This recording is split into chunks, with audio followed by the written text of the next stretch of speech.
Selanjutnya kita akan masuk ke bahasa C pada tipe data sudah, input output sudah. Selanjutnya kita akan masuk ke materi percabangan. Apa itu percabangan?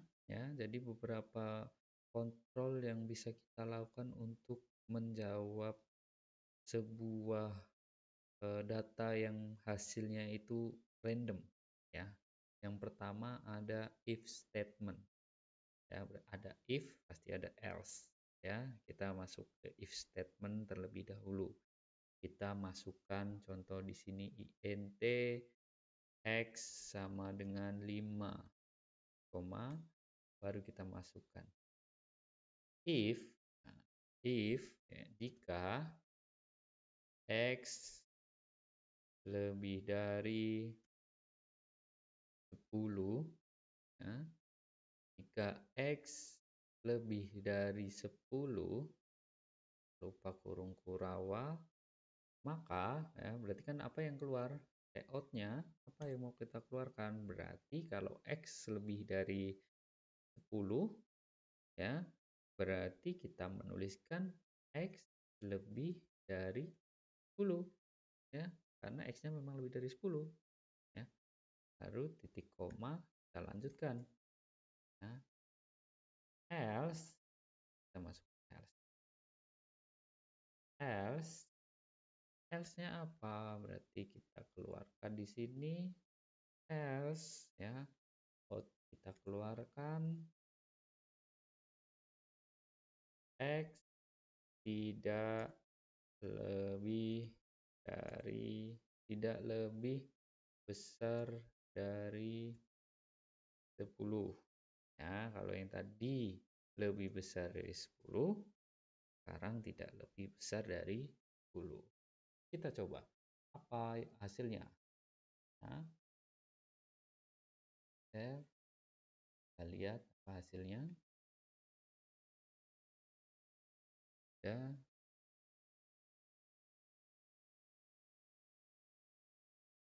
harusnya hasilnya apa? Harusnya adalah x tidak lebih besar dari 10, ya, karena nilainya x itu cuma 5, sedangkan nilai di if itu adalah 10. Berarti 5, ya, lebih besar dari 10, atau dari ini adalah x lebih besar dari 10. Oke, itu untuk if. Selanjutnya ada switch, ya. Kita bisa hapus, kita masukkan switch statement.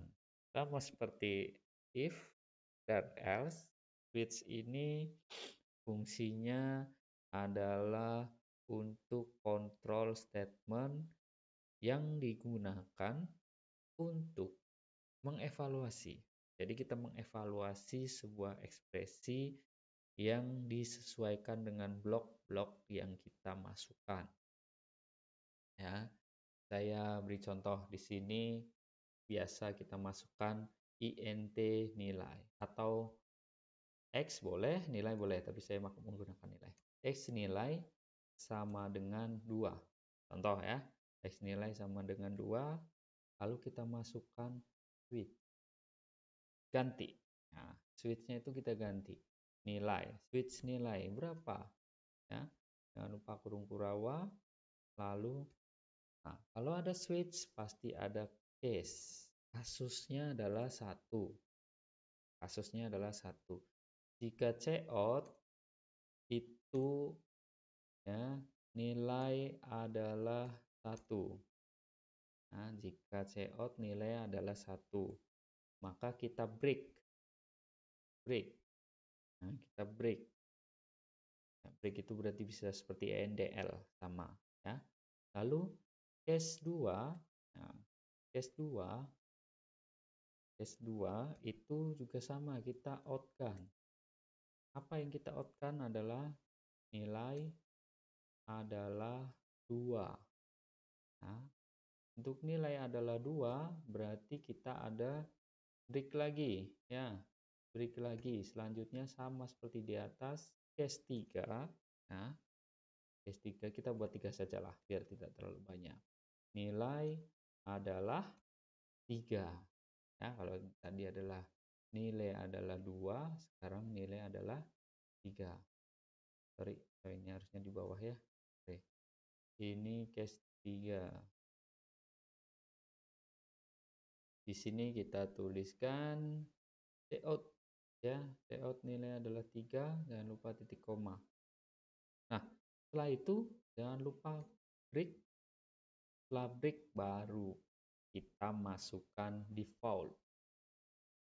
Default itu pakai titik 2 ya, baru kita cout-kan. Cout-nya adalah nilai tidak ditemukan. Nilai tidak ditemukan itu nanti kita break kembali. Nah, nih.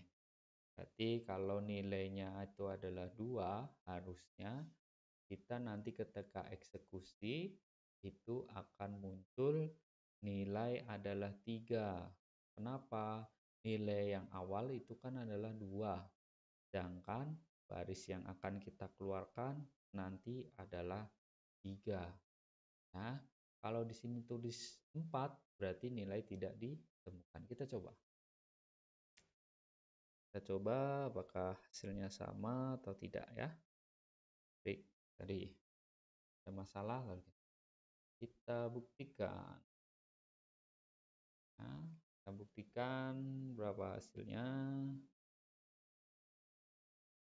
Hasilnya berapa? Nilai adalah 2 ya, nilai karena kita masukkan 2. Nilai adalah 2 ya. Kalau dirubah bisa? Bisa. Ya, berapa? Kita masukkan. Contoh kita masukkan nilai 3. 3 ya, kalau nilai 3 berarti harus muncul 3 ya, tapi kalau di sini minta 2 dia akan muncul 2 ya. Eksekusi dia munculnya adalah harusnya 3 ya. Nah, 3. Itu pun jika kita menuliskan 8. Nah, harusnya apa? Betul ya, tidak ditemukan. Sorry. Step itu harus compile dulu ya, atau save dulu. Nilainya harusnya tidak ditemukan. Karena 8, sedangkan kita masuk cuma ada case-nya itu cuma ada 3. Nah, ya tidak ada ya, karena default. Sorry, karena default ya. Saya salah tulis. Harusnya default. Ini tadi salah tulis. Saya save dulu. Save, lalu kita eksekusi run. Oke, tambah run. Ya, hasilnya harusnya nilai tidak ditemukan. Nah, lihat ya, nilai tidak ditemukan karena di sini saya menulis 8. Jangan kasusnya cuma ada 1, 2, dan 3. Baik, terima kasih pertemuannya. Nanti kita lanjutkan di part 2 ya, bagian di tadi pencabangan. Ya, nanti ada selanjutnya ada for loop, lalu ada while loop, ada do while ya. Tinggal itu nanti kita selesaikan di video kedua. Terima kasih.